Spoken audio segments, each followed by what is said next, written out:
off the wind-swept coast of Yonaguni, the westernmost inhabited island of Japan, where the Pacific Ocean churns with restless currents and seabirds glide over wave crests in silent, graceful arcs.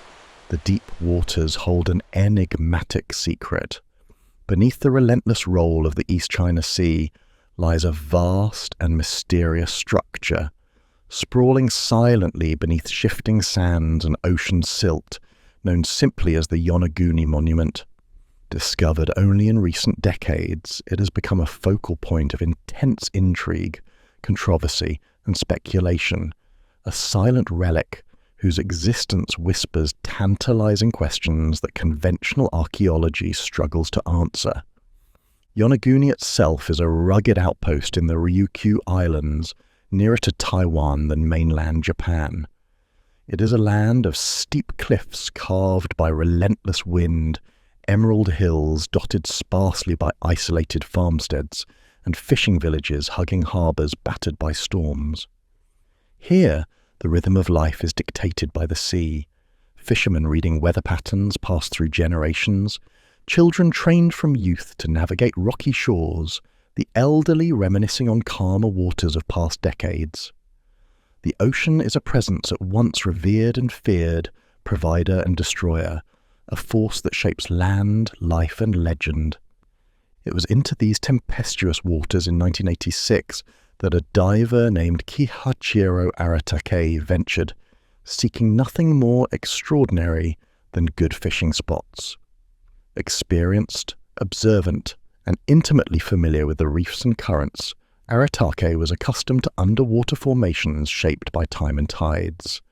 But that day, as he descended beneath the crystalline waves, something entirely different loomed into view. What first appeared to be a natural formation quickly revealed itself as something far more puzzling: massive terraces, sheer walls, geometric angles, and precise edges. The unmistakable hallmarks, it seemed, of deliberate design. Aratake resurfaced from that dive forever changed, carrying with him a discovery that would ignite global fascination and debate. The structure, now widely known as the Yonaguni Monument, rests roughly 25 meters below the ocean surface, sprawling more than 50 meters in length and over 20 meters in height. From above, it appears almost ceremonial in its regularity. Multiple terraces stretch across broad expanses of rock, descending in precise tiers. At intervals, straight lines and angular corners carve distinct pathways and platforms, evoking images of ancient temples or ceremonial altars long submerged. Most striking, perhaps, is a staircase-like feature, meticulously defined and uncannily symmetrical, descending downward as though leading toward an inner sanctum hidden by sand and coral. Nearby lie additional features: a long causeway, slender columns, and even apparent carvings that some observers liken to relief sculptures or petroglyphs, faintly discernible through years of erosion and marine growth. From the very moment Aratake shared his discovery, Yonaguni became a flashpoint of scholarly contention. Academics, archaeologists, and geologists began to study the formation with equal parts fascination and skepticism. On one side stood proponents of artificial origin, experts convinced these precise geometries were the result of human craftsmanship. Among the most vocal of these was Masaki Kimura, a marine geologist from the University of the Ryukyus. Kimura's careful studies, performed over countless dives and detailed underwater mapping expeditions, offered meticulous documentation of right angles, parallel lines, and straight edges, features he argued could not plausibly result from natural geological processes alone. Kimura spoke compellingly of the structure as a submerged temple or city complex, possibly predating known civilizations in the region by thousands of years, a remnant of a people lost to rising sea levels as the last ice age gave way to warmer epochs. Yet, opposing voices rose just as strongly from the geological community. Scientists wary of sensationalism pointed out that nature itself was more than capable of producing geometric forms through known processes. tectonic shifts, erosion, underwater currents carving sandstone with slow, patient inevitability. They argued that the monument, however extraordinary in appearance, was not necessarily beyond nature's capability. Rather, it was an unusual but entirely explicable example of a phenomenon known as jointing, fractures occurring in rock due to pressure, heat, and the relentless motion of the earth. As decades passed, the academic debate remained unresolved, a pendulum swinging slowly between certainty and doubt. Yet beyond dry academia and rigorous debate, Yonaguni sparked imaginations worldwide. Popular culture seized upon the monument, mythologizing it as Japan's Atlantis, a lost civilization whose achievements were swallowed by cataclysmic floods. Television documentaries, magazine articles, and speculative fiction painted vivid scenarios. Temples rising from fertile valleys, priests conducting solemn rites atop sunlit terraces, bustling marketplaces and vibrant communities whose lives ended abruptly as waters rose inexorably over decades and centuries. The monument became more than stone and geometry. It embodied the eternal human fascination with vanished worlds, hidden wisdom, and the delicate line between civilization and oblivion. Local islanders, initially indifferent or skeptical, gradually came to embrace the monument as part of their heritage. Fishermen spoke of childhood legends told by elders, ancient stories hinting at submerged lands, whispered warnings of forgotten cities deep beneath the waves. Tourists arrived from distant lands, drawn by curiosity and wonder, bringing new life to Yonaguni's quiet economy.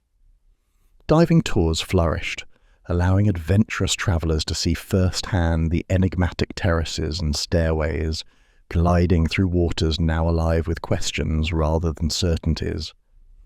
Local families opened inns and restaurants, catering to visitors eager to glimpse what many proclaimed as the greatest archaeological mystery of East Asia. As years progressed, scientific exploration continued beneath the waves. Kimura's research intensified, meticulously cataloguing features. Rectangular basins he interpreted as water channels, rounded stones seemingly placed intentionally as anchors or markers, even apparent carvings of turtles or ceremonial motifs. Yet, each assertion drew swift rebuttal from geological skeptics, reasserting that similar features could arise naturally from prolonged erosion and tectonic activity. Scientific consensus remained elusive. Yonaguni was a puzzle whose solution seemed forever suspended between nature and humanity. Deepening the mystery was the question of timing. If the structure truly was artificial, it would imply an extraordinary revision of historical timelines, pushing the earliest known civilization in the region thousands of years earlier than previously imagined. Such implications fueled both excitement and skepticism, placing Yonaguni at the intersection of archaeology and anthropology, geology and mythology. It became not merely an academic puzzle, but a challenge to conventional understandings of human history itself. Today, more than 3 decades since Aratake's initial discovery, Yonaguni endures as a symbol of uncertainty and wonder. Divers descend regularly to explore its silent geometry, their minds swimming with speculation and awe. Scholars continue to debate passionately, locked in an intellectual dance around unanswered questions.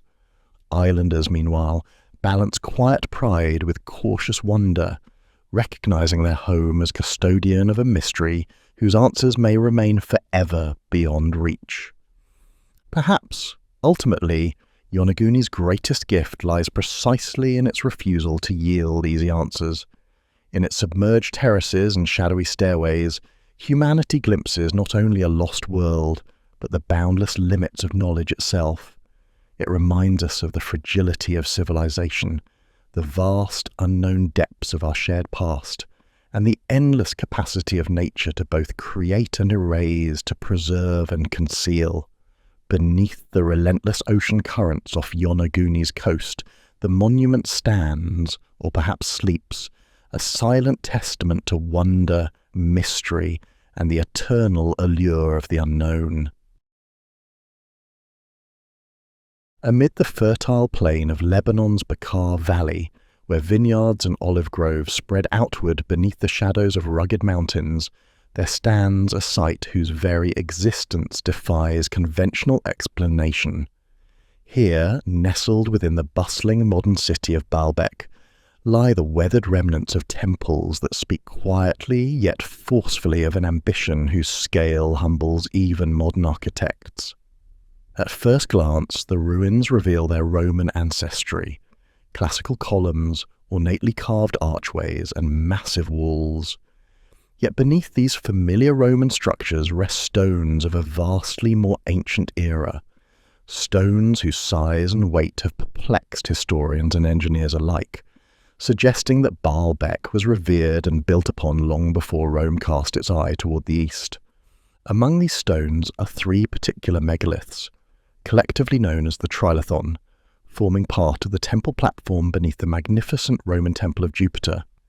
Each of these limestone blocks measures roughly 19 meters long, 4 meters high, and 3.6 meters deep, with individual weights estimated at over 800 tons apiece.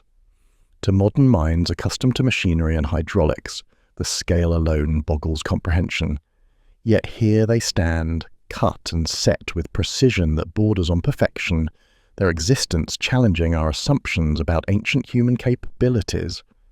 The initial sight of the Trilithon defies easy description. Travellers and pilgrims who journeyed here through the centuries found their vocabulary inadequate.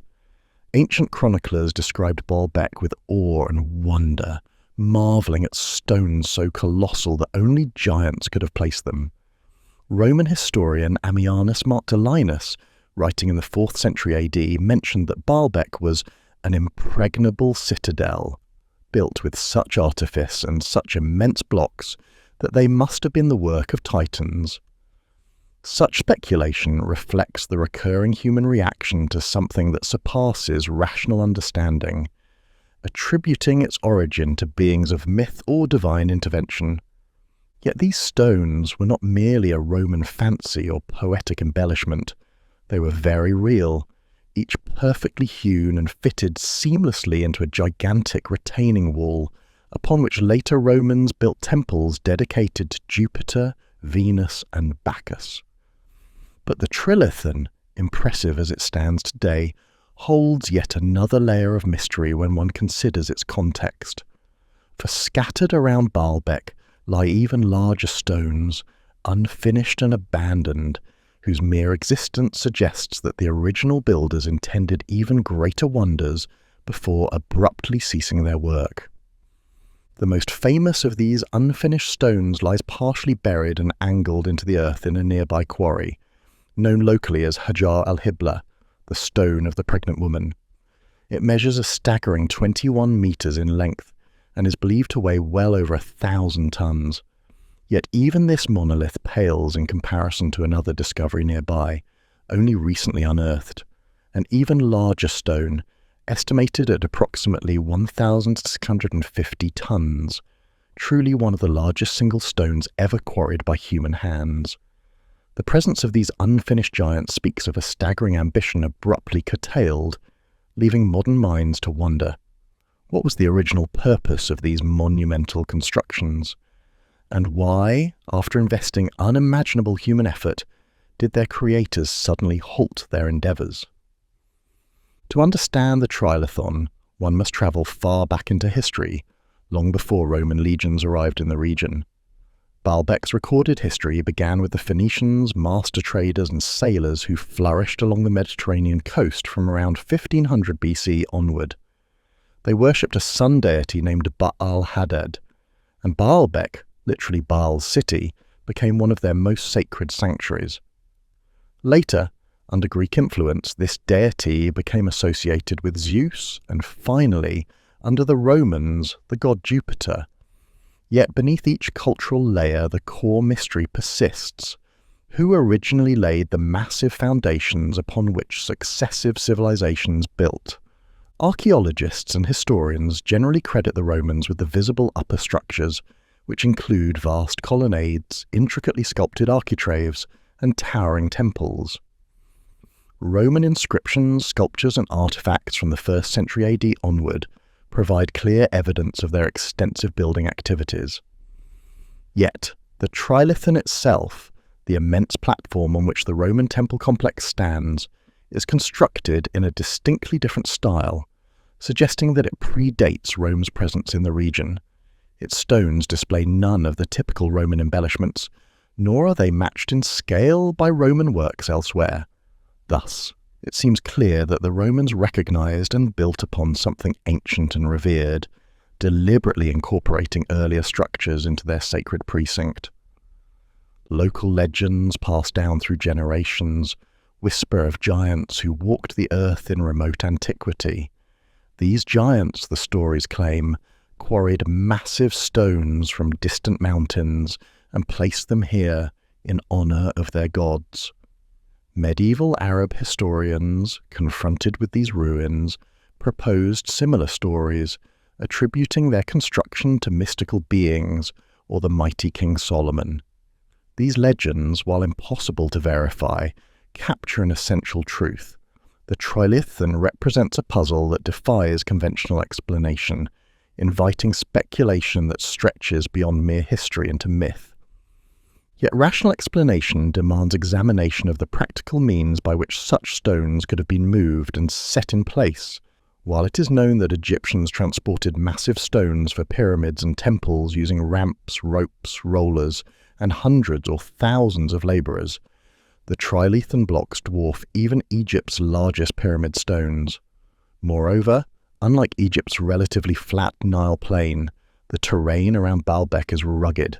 The quarry site situated some distance from the temple itself, complicating any straightforward transportation hypothesis. Thus arises the question of technique. Could ancient engineers have developed sophisticated leverage and counterweight systems? Perhaps they employed ramps that were dismantled afterward, leaving no trace. Some researchers speculate on intricate scaffolding made from timber and ropes, powered by human and animal labour, painstakingly raising each stone inch by inch. Yet even the most detailed reconstructions fail to entirely satisfy. The immense size, weight, and flawless precision suggest either a technology now lost or an approach to labour and engineering profoundly different from what we imagine possible. Historical references to the region before Roman times are rare and fragmentary, but tantalizing clues emerge in occasional Babylonian, Assyrian, and Egyptian records. Ancient empires knew of Baalbek as a sacred place, associated with the sun god and revered for its massive stone structures. Could the trilithon have been part of an early temple complex dedicated to celestial deities? Another possibility arises from geological surveys, indicating that the region is tectonically active, prone to devastating earthquakes. Some researchers suggest the trilithon and similar monumental foundations were attempts by ancient builders to protect sacred temples from destruction by building on a nearly indestructible platform, an earthquake-resistant foundation. Indeed, the sheer mass and precision of the trilithon stones have preserved them intact through centuries of seismic upheavals, lending credibility to the idea that these foundations represented a sophisticated response to environmental conditions. Yet, despite these rational theories, the unfinished stones nearby remain perplexing. Why abandon them? Could political upheaval or invasion have interrupted construction? Perhaps economic collapse or environmental disaster halted work abruptly. Or perhaps, most intriguingly, their construction method proved ultimately untenable, leading to abandonment in frustration or despair. Today, Baalbek remains a UNESCO World Heritage Site, attracting thousands of visitors annually who stand beneath the towering Roman columns, marvel at the ornate temples, and stare in silent astonishment at the enormous trilithon blocks. Modern archaeologists continue excavations and studies, hoping new evidence will emerge to illuminate the mysteries that linger stubbornly beneath centuries of silence. As the sun sets behind the Bakar Valley, casting amber and purple shadows over vineyards and olive groves, the stones of Baalbek grow dark against the evening sky. In that twilight, the trilithon seems even more enigmatic, standing as silent testimony to the astonishing ambitions and enduring mysteries of humanity's distant past. They remind us that beneath recorded history lies an older, deeper world, one whose capabilities we scarcely fathom, and whose reasons and dreams remain forever beyond our full understanding. At Baalbek, the stones still wait, patient and silent, challenging each new generation to comprehend how a civilization, long vanished and forgotten, achieved something that even now appears nearly impossible. They await our answers, though perhaps their greatest power lies precisely in their silence, reminding us that history is far deeper, stranger, and more wondrous than we have yet begun to understand. High in the stark and windswept plateaus of Bolivia, under a sky so vast and clear that it seems to swallow the observer whole, lies the enigmatic site of Tiwanaku, silent guardian of a civilization whose intricate and sophisticated knowledge has all but vanished into the depths of history. Here, among vast expanses of dry, golden grasses and distant snow-capped peaks that shimmer in the bright Andean sun, stands a singular, mesmerizing monument known simply as the Gateway of the Sun. Hewn meticulously from a solitary block of solid stone, this monolith speaks volumes in silence, its cryptic symbols and exquisite carvings hinting at ancient mysteries and celestial knowledge long forgotten. Tiwanaku itself is shrouded in deep historical mystery. Its origins remain debated among archaeologists, its civilization flourishing approximately between 300 and 1000 AD. Yet, many researchers believe the settlement could date far earlier, given the precision and complexity of its monumental stone architecture, so advanced that early Spanish chroniclers were left awestruck, attributing its existence to gods or giants rather than human hands. The monolith stands impressively solid, approximately 3 meters high and nearly 4 meters wide, weighing roughly 10 tons. What makes the gateway remarkable is not just its size, but the sheer intricacy of its carvings, an elaborate and deliberate arrangement of symbols and iconography that defies immediate comprehension. At its very center stands a mysterious figure, likely a deity, commanding yet serene, eyes gazing outward in silent observation of eternity. This figure is thought by many archaeologists to represent Viracocha, the supreme creator god revered throughout the Andes, yet even this interpretation is shadowed by uncertainty. Surrounding Viracocha are a series of meticulously engraved figures and geometrical patterns thought to represent celestial symbols or astronomical calendars, intricate enough to require a deep, sophisticated understanding of cosmic cycles. These carvings, with their precise arrangement, strongly suggest a civilization deeply engaged with astronomy and calendrical reckoning. Indeed, Tiwanaku's Gateway of the Sun seems positioned with astronomical precision, aligned carefully with the movements of the sun, stars, and planets, its stones echoing ancient knowledge of the cosmos. On days such as equinoxes and solstices, sunlight penetrates specific angles of the gateway, casting purposeful shadows and beams of light onto carefully positioned markers. This phenomenon indicates not only astronomical proficiency, but perhaps also a deeper, more spiritual connection between the celestial world and daily life at Tiwanaku. Yet the full context and meaning of the gateway remain elusive.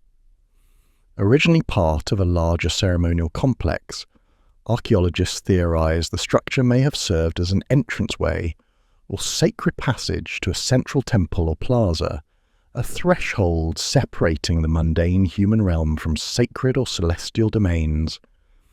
Archaeological evidence suggests the Gateway of the Sun once stood within the Kalasasaya temple complex, a sacred precinct constructed as a grand observatory of the heavens, central to rituals that linked human existence to cosmic cycles. Its present isolated location, standing somewhat solitary on the windswept plain, results from centuries of destruction and erosion that scattered the stones and structures around it, erasing much of its original context. Historically, Tiwanaku itself thrived as a sophisticated urban centre, complete with monumental temples, plazas, stepped platforms, and elaborate water systems. The city's inhabitants constructed raised fields and canals to cultivate crops in the harsh altiplano environment, an impressive feat of engineering that sustained a dense and prosperous population. Yet, despite the civilization's impressive infrastructure and agricultural innovations, the Tiwanaku culture eventually declined around the 11th century, possibly due to prolonged drought, social unrest, or invasions from neighbouring groups. When the Inca arrived centuries later, they themselves stood puzzled by the silent, abandoned ruins of Tiwanaku, believing it to be the work of their divine ancestors, a sacred site left behind as testimony of ancestral wisdom. When the Spanish conquistadors first stumbled upon Tiwanaku in the 16th century, they too found the site enigmatic and confounding. They chronicled their bewilderment at the precision of the stonework and speculated widely about its creators. For them, Tiwanaku seemed the handiwork of giants or beings possessing supernatural knowledge. Their accounts, though tinged with imagination, captured a genuine sense of awe that continues to resonate even today. Over the centuries, the Gateway of the Sun has weathered more than merely the elements. Colonial pillaging, treasure hunters, and careless explorers have all contributed to the loss of vital archaeological context. Many other stone structures in Tiwanaku were dismantled or destroyed, their stones repurposed for local buildings or churches, severing connections to original alignments or ceremonial purposes. Early archaeological expeditions often lacked proper methodology, removing artifacts without proper documentation, leaving future generations to piece together the puzzle from scattered clues. Yet despite these losses, the gateway remains remarkably resilient, its carved figures still visible despite centuries of weathering and human interference. Its central figure, whether Viracocha or some other unknown deity, continues to watch silently over the landscape, inviting generations of researchers, artists and travellers to ponder its mysteries. For modern archaeologists, decoding the symbols of the gateway represents an ongoing challenge. The precise meaning of the carved glyphs remains uncertain. Are they astronomical markers, religious symbols, or perhaps a sophisticated calendar tracking agricultural cycles and celestial movements? Further complicating interpretation is the sheer breadth of Tiwanaku's cultural influence. Similar motifs and symbols found on the gateway appear in archaeological sites across the Andes and even in distant coastal regions, suggesting extensive cultural exchange or influence. Some theories suggest that Tiwanaku functioned as a ceremonial pilgrimage centre, attracting visitors from far-flung regions who carried its spiritual and astronomical knowledge back to their homelands.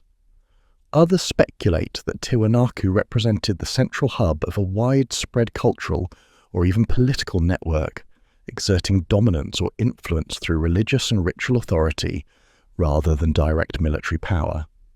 Today, archaeologists, historians, and astronomers collaborate closely in attempts to unravel Tiwanaku's mysteries, employing modern techniques like laser scanning, precise astronomical software modelling, and careful archaeological excavation. With each new study, fresh details emerge, alignments that correspond precisely to solar events, carvings that may symbolize agricultural cycles, or evidence of ritual practices connected deeply to celestial observations. Yet, definitive conclusions remain elusive. For the descendants of Andean peoples living near Tiwanaku, the Gateway of the Sun holds profound cultural and spiritual significance. Indigenous groups still regard the monolith as sacred, performing rituals and offerings at the site during special astronomical events. For these communities, the gateway is not merely a relic of a vanished civilization, but a living link to their ancestors, embodying enduring wisdom and a continuous relationship with the natural and celestial worlds. Ultimately, the Tiwanaku Gateway monolith endures as a testament to human ingenuity and spiritual aspiration. Its existence challenges our understanding of ancient civilizations, reminding us that cultures long gone once gazed up into the same night sky we now see, seeking meaning in patterns of stars, movements of planets and cycles of seasons.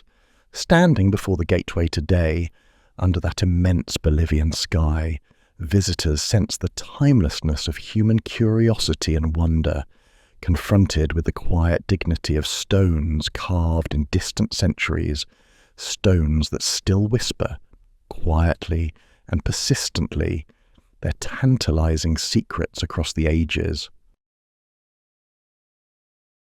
The sea around Pohnpei rarely sits still.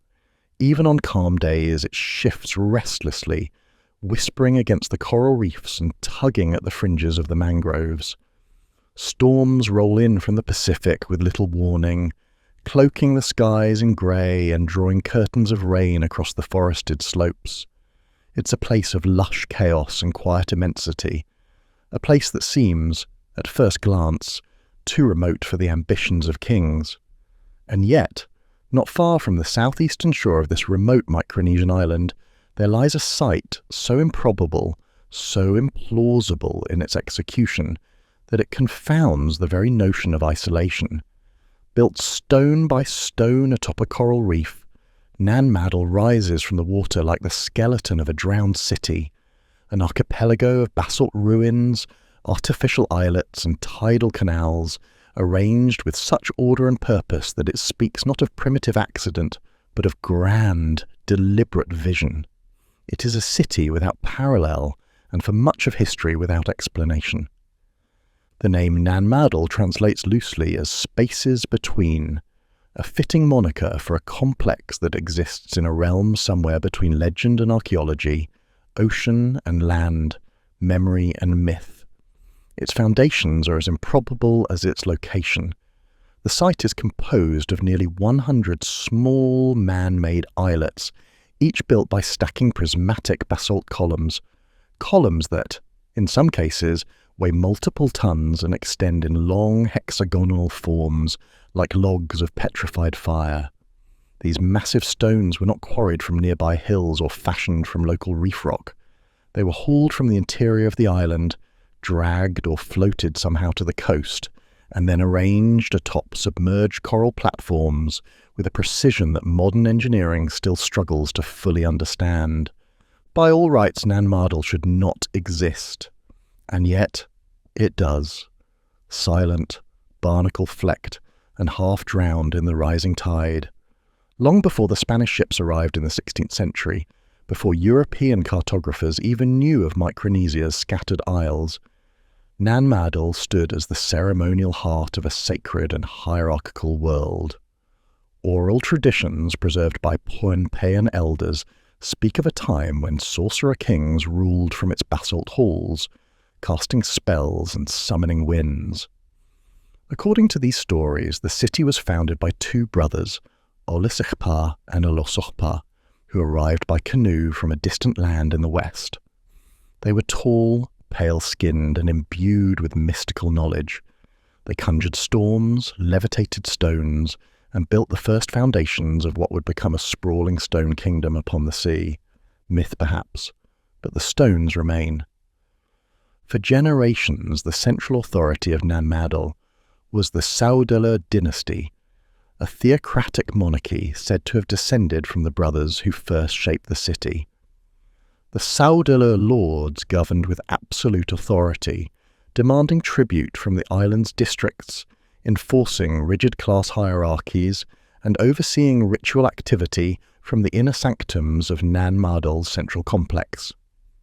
Their rule was not just political, but cosmological. They were stewards of sacred power, intermediaries between the gods and the island's people, and their legitimacy was rooted in the very stones beneath their feet. To question the Saudela was to question the order of the world itself. Nan Madol was their seat of power, and it was not open to all. The city was both a palace and a prison, an island within an island surrounded by taboo.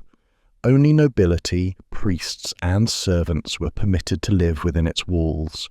Commoners were forbidden to set foot in the sacred precincts except under strict supervision. Entry was granted through narrow sea channels. The waterways were not just practical but ceremonial, defining who could enter and who must remain adrift. The architecture reflected this stratification. At the city's heart lay the islet of Nandauwas, its basalt walls towering up to 25 feet in height and enclosing a mortuary temple where the remains of high chiefs were interred in ritual stone tombs. Other islets housed priests, nobles, or functionaries. Still others served as storehouses, kitchens, or platforms for offerings. The layout was not haphazard, but carefully organized, with courtyards, causeways, and canals arranged in alignment with cosmological principles long since forgotten. Even in ruin, the city's plan speaks of ceremony, procession, and control. But it is the stones themselves that pose the greatest mystery. Each islet required hundreds of basalt logs, each weighing several tons, and collectively representing a transportation feat involving thousands of stones and untold labour. The nearest known quarry lies miles inland, across mountainous terrain and dense tropical forest. There are no wheels, no beasts of burden, no cranes. Yet somehow, in an era without metal tools or modern machinery, the builders of Nan Madol moved these stones, some over 20 feet in length, and stacked them in walls that have endured centuries of typhoons and tidal surges. Theories abound. Some suggest the use of floating rafts or palm rollers. Others propose ancient causeways that once bridged the island's interior to the coast. Still others, drawing from oral tradition, entertain the notion of levitation, spells, or divine intervention. It is not uncommon for Pohnpeian elders, when asked how the stones were moved, to smile and answer simply, magic. Archaeologists are less inclined toward the mystical, yet even the most rigorous scientific models struggle to account for the full scope of labour and coordination required to build the city. Estimates suggest construction began as early as the 8th or 9th century and continued well into the 13th or 14th, a process spanning generations and requiring not just manpower but political will, centralised authority, and a shared ideological commitment to something larger than mere utility. Nan Madol was not a market town or a trading post. It was a seat of ceremony, a crucible of religious power, and perhaps a monument to the divine right of kings. And like all such monuments, it could not last. By the late pre-contact period, the Saudela dynasty had grown increasingly oppressive. According to oral history, the final rulers became capricious and cruel, demanding impossible tribute and violating sacred taboos. Resistance brewed in the outer districts, and eventually a challenger arose, a foreigner named Isokelakel, who sailed from the east bearing prophecy and vengeance. He led a rebellion that toppled the Saudela regime and restructured Pohnpei's political landscape. The capital shifted inland. Nan Madol, once sacred and inviolate, was abandoned. Left to the sea and the creeping vines, the city began to sink into obscurity. Without regular maintenance, its walls collapsed in places, its canals filled with silt, and its islets became the haunt of seabirds and spirits. For centuries it remained largely untouched, protected not by walls but by fear. Local legend held that to disturb Nan Madol was to invite misfortune. Divers who ventured into the canals spoke of strange currents and ghostly apparitions. The islet of Nandauwas, still crowned with its funerary platform, became a place of dread, an island tomb whose dead had never truly left. When European explorers finally charted Pohnpei in the modern era, they found the ruins still imposing, though overgrown and half forgotten.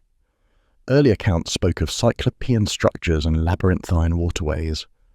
German, Japanese, and later American archaeologists documented the site, but none could fully explain it. The stone remained mute. The coral whispered no answers. The city endured, its silence deeper than the sea that lapped at its foundations. Today, Nan Madol is recognized as a UNESCO World Heritage Site, though even that title seems too modern for what it represents. Visitors must approach by water, threading through mangroves and across a shallow reef, their boats scraping coral and stirring ancient silt. There is no grand entrance, no visitors' centre or paved path.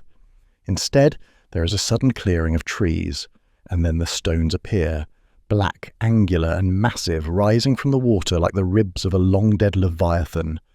One does not walk through Nan Madol so much as drift. The ruins are fragmented and partial, and yet the sensation is overwhelming.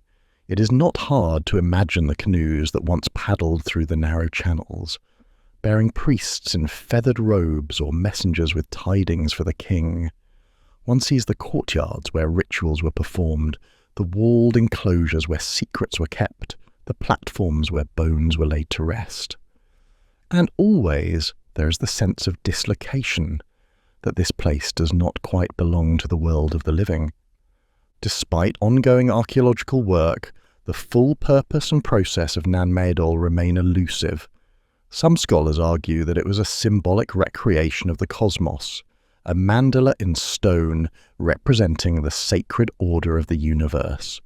Others suggest it was a show of political dominance, a way for the Sodalur to assert their power over the island's districts through sheer spectacle and isolation. The lack of written records complicates matters, as does the island's humid, corrosive climate, which has erased many of the organic traces that might have offered clues.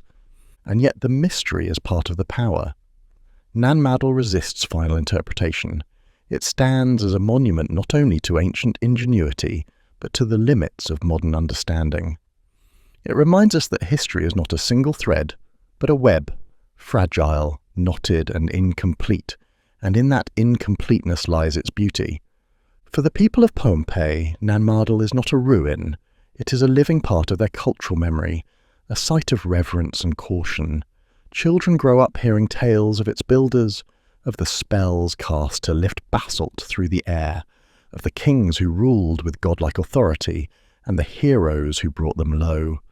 Elders speak of voices heard at night among the stones, of lights moving through the mangroves without source. These are not mere superstitions, but a way of preserving the city's sanctity, of acknowledging that some places carry weight beyond what can be measured. In the end, Nan Madol is not just a place, it is a testament to what human hands can build, even in the most improbable of places. A testament to the power of story, which survives where stone crumbles. It rises still from the sea, rain-slicked and solemn, its basalt walls dark with the memory of kings. In the northern highlands of Ethiopia, where the wind skims over dry plateaus and clusters of eucalyptus lean into the afternoon haze, there rises a monument that does not speak, but does not need to. It stands in solemn defiance of time and empire, carved from the earth in an age before clocks and boundary lines, when kingdoms rose not on parchment, but in the stone they left behind.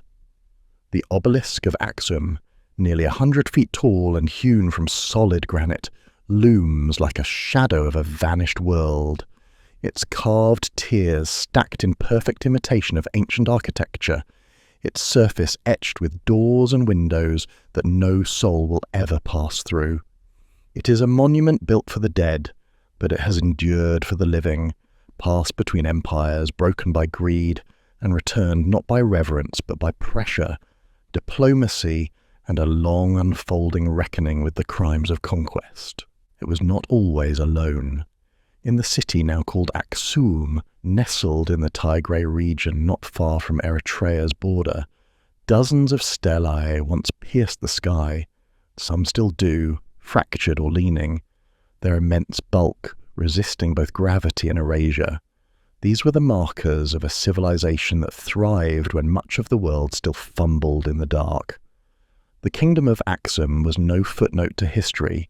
It was a titan of its age, a maritime and mercantile power that minted its own gold, sent emissaries across the Red Sea, and whose kings inscribed their victories in stone long before the Romans fell.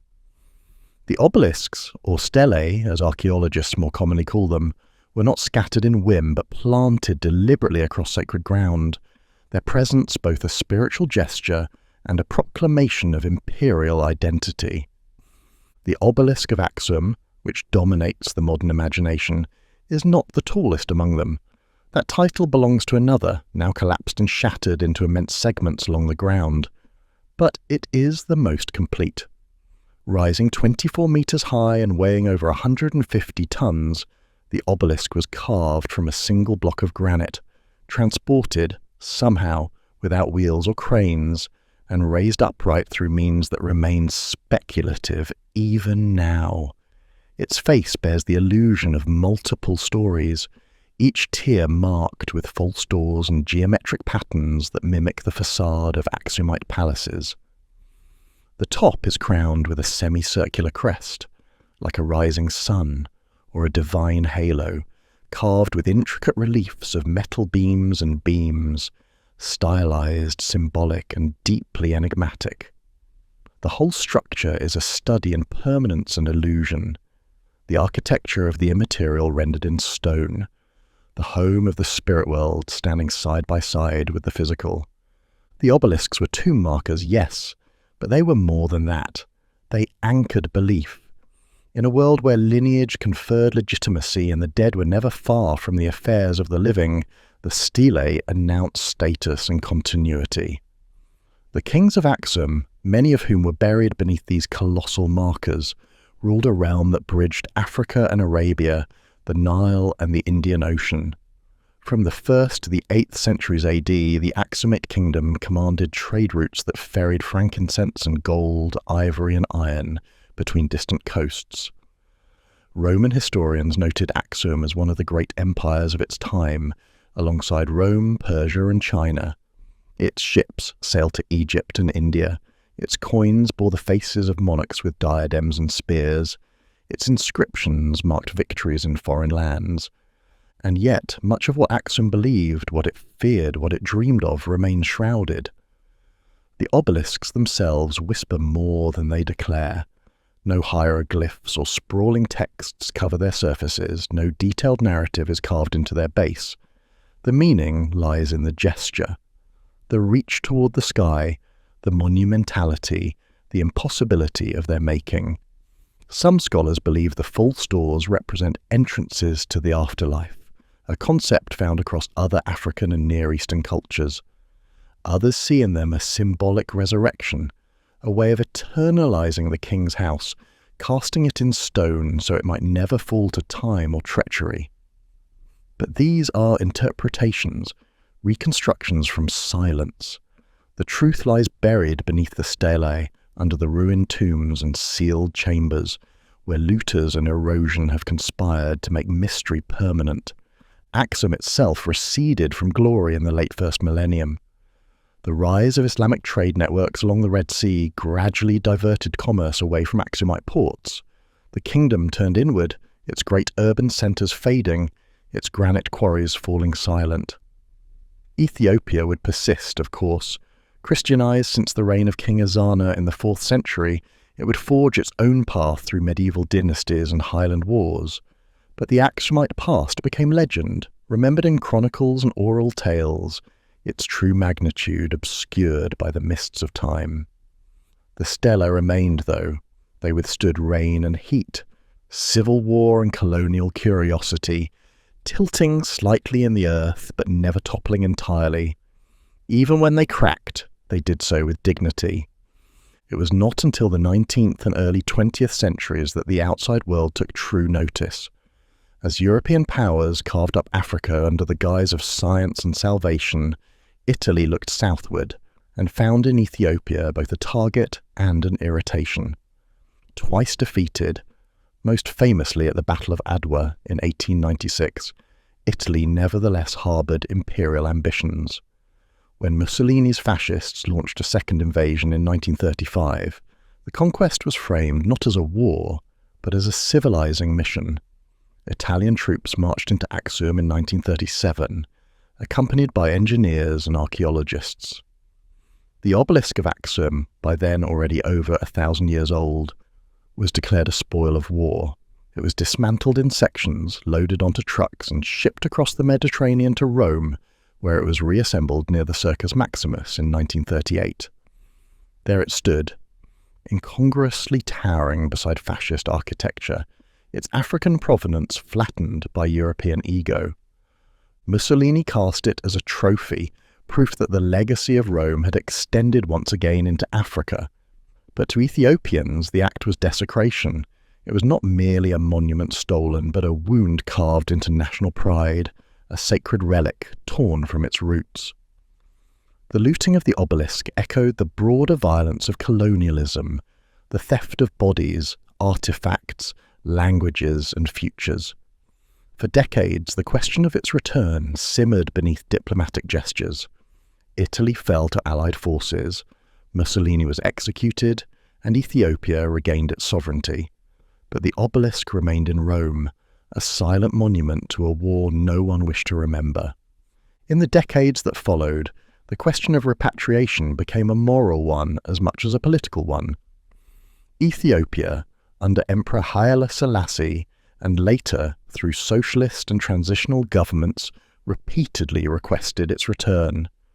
Italy made promises and deferrals, citing logistical challenges and legal ambiguities, but the symbolism was unavoidable. For a country that had never been formally colonized, a rarity in Africa, Ethiopia's sense of sovereignty was tied not just to borders, but to memory.